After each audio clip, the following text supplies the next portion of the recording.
துரோணரின் மகன் அஸ்வத்தாமன் அவர்களுக்கிடையே புகுந்தான். வீரர்களே, இது போர் அல்ல, போட்டி. போதும் போதும் உங்கள் விளையாட்டு. இருவரும் வெளியேறுங்கள் என்றான். ஒருவரை ஒருவர் முறைத்தபடி 2 மாவீரர்களும் களத்திற்கு வெளியே சென்றனர். பின்னர் அர்ஜுனன் தன் வித்தையை காட்ட ஆரம்பித்த போது அரங்கமே அதிரும் வகையில் மகிழ்ச்சி ஆரவாரம் செய்தனர் மக்கள். அதிபயங்கர அஸ்திரங்களை மேலே எய்து அவற்றின் உக்கிரத்தை மற்ற அஸ்திரங்களை ஏவுவதன் மூலம் தனித்தான். இப்படி கூட்டத்தினர் ஆச்சரியப்பட்டு கொண்டிருந்த வேளையில் ஒரு மாவீரன் தன் ஆசனத்தில் இருந்து எழுந்தான். துரோணாச்சாரியார் முன்னால் சென்றான். அவரது பாதங்களில் பணிந்தான். பெருமாளே, நானும் இந்த யுத்த அரங்கத்தில் என் வில் வித்தையை காட்ட விரும்புகிறேன், அனுமதி கொடுங்கள் என்றான். துரோணர் தலையசைத்தார். என்ன அதிசயம்! அந்த வீரன் வில் வித்தையில் அர்ஜுனனை மிஞ்சிவிட்டான். அர்ஜுனனின் வித்தைகள் இவன் வித்தைக்கு முன்னால் தூசு துரும்பாக இருந்தது. ஏகலைவனை அடக்கி அனுப்பிவிட்டோம். அந்த பாவம் என்னை இந்த புதிய வீரனின் வடிவத்தில் தாக்குகிறதோ? துரோணர் அதிசயித்து போய்விட்டார். அர்ஜுனனும் தனது நிலைக்காக வெட்கப்பட்டான். இவ்வளவு அரிய கலைகளை இவன் எப்படி படித்தான்? நமக்கு இதில் ஏதும் தெரியாதே. அவன் தலைகுனிந்து நின்றான். கூடியிருந்த மக்களெல்லாம் அர்ஜுனனை விட புதிய வீரனே சிறந்தவன் என கொண்டாடினர். இந்த புதிய வீரன் துரியோதனின் உயிர் நண்பன். பரிதாபத்திற்குரிய பிறவி. ஒரு தாய் செய்த தவறின் விளைவாக உருவான பிள்ளை. அரண்மனையில் வளர வேண்டிய இவன் ஒரு தேரோட்டியின் வீட்டில் வளர்கிறான். கேட்பவர்களுக்கு இல்லை என்று சொல்லாமல் கொடுக்கும் குணம் கொண்டவன். பிறக்கும் போதே காதில் குண்டலமும் மார்பில் கவசமும் கொண்டவன். சந்தர்ப்ப வாசத்தால் துரியோதனனை நட்பாக்கி கொண்டவன். பெயர் கர்ணன்.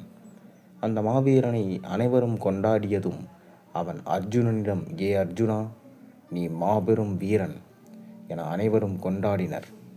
இப்போது என்னை கொண்டாடுகின்றனர். இப்போது நடந்தது தனிப்பட்ட வித்தை பயிற்சிதான். இப்போது நீயும் நானும் நேருக்கு நேர் நின்று போர் செய்வோம். நம்மில் யார் வெற்றி பெறுகிறார் என்பதை கொண்டு போட்டியின் முடிவு அமையட்டும் என்றான். பாண்டவர்கள் மீது பொறாமை கொண்டிருந்த துரியோதனுக்கு கர்ணனின் இந்த பேச்சு அமுதமாய் இனித்தது. அவன் கர்ணனை வாழ்த்தினான். நண்பா, உன்னை வெல்ல வல்லவர் யார் என்று அன்பு ததும்பிய கூறி மார்போடு அணைத்து கொண்டான். அர்ஜுனனுக்கும் கோபம். அடே கர்ணா, வெறும் வார்த்தைகள் போட்டியின் முடிவை தீர்மானிக்காது. என் அந்தஸ்துக்கு நீ எவ்வகையிலும் தகுதியில்லாதவன் என்றான். கர்ணன் விடவில்லை. அடக்கோகையே, முதலில் போருக்கு அரைகூவல் விடுத்தவனே நான் தான். நீ மட்டும் அதற்கு தயாரென்றால் தோற்கப் போகும் உன் தலையை வெட்டி இரத்தத்தால் இந்த யுத்தகலத்தில் வழிபாடு நடத்துவேன் என்றான். இந்நேரத்தில் கிருபாச்சாரியார் குறுக்கிட்டார். கர்ணா, நீ சாதாரண தேரோட்டியின் மகன், அரச குலத்தவன் அல்ல. அரச குலத்தவர்தான் அரச குலத்தவரோடு வீரம் பேச தகுதியுள்ளவர்கள். நீ அர்ஜுனனிடம் பேசியது குற்றம் என்றார். உடனே துரியோதனன் கொதித்தெழுந்தான். ஆச்சாரியாரே, தாங்கள் சொல்வதை ஏற்க மாட்டேன். படித்தவர்கள், பேரழகிகள், கொடையாளர்கள், வீரர்கள், மன்னர்கள், ரிஷிகளுக்கு ஜாதியோ மதமோ கிடையாது.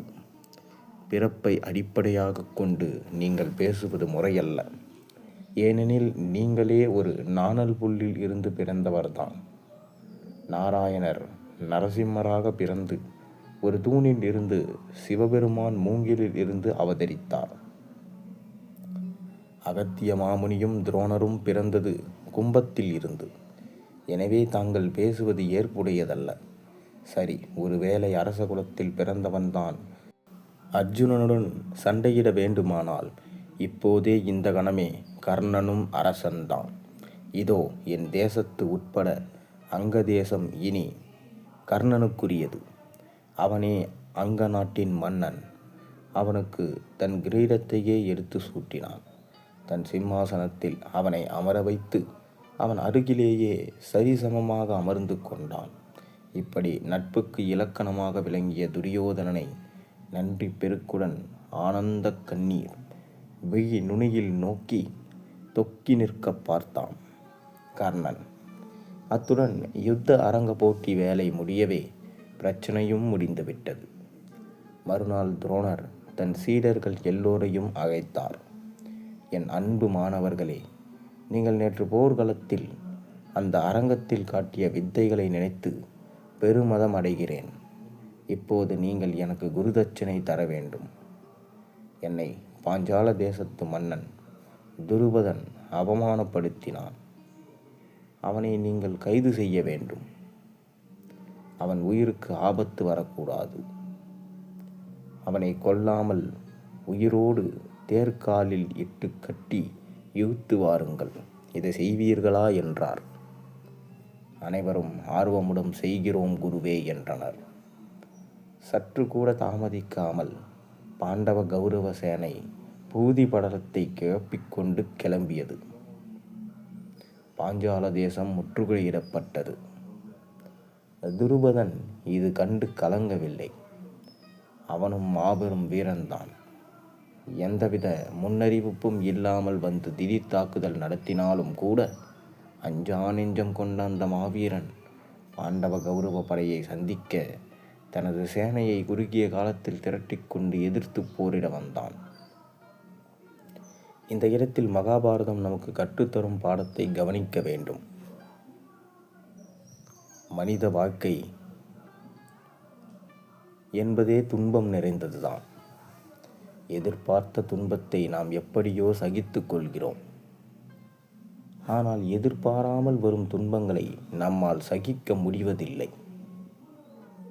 நிலை குலைந்து போய்விடுகின்றோம். 2 குழந்தைகளை கொண்ட ஒரு குடும்பத்தின் தலைவர் திடீரென இறந்து விட்டார் என வைத்துக் கொள்ளுங்கள். அவரது வருமானத்தை மட்டுமே நம்பியிருந்தது அந்த குடும்பம். அவரது மறைவால் அவர்கள் உலகமே இருண்டு விட்டது போன்ற நிலையை அடைந்து விடுகின்றனர். பின் விளைவுகளை அவர்களால் நினைத்து கூட பார்க்க முடியவில்லை. இப்படிப்பட்ட கொடும் துன்பம் தாக்கும் நேரத்தில் கூட தோல்வியோ வெற்றியோ எது வந்தாலும் ஏற்றுக்கொள்ளும் பக்குவத்துடன் போராட வேண்டும். அப்படி போராட பழகி கொள்ள வேண்டும் என்பதையே துருபதனின் எதிர்போராட்டம் எடுத்து சொல்கிறது.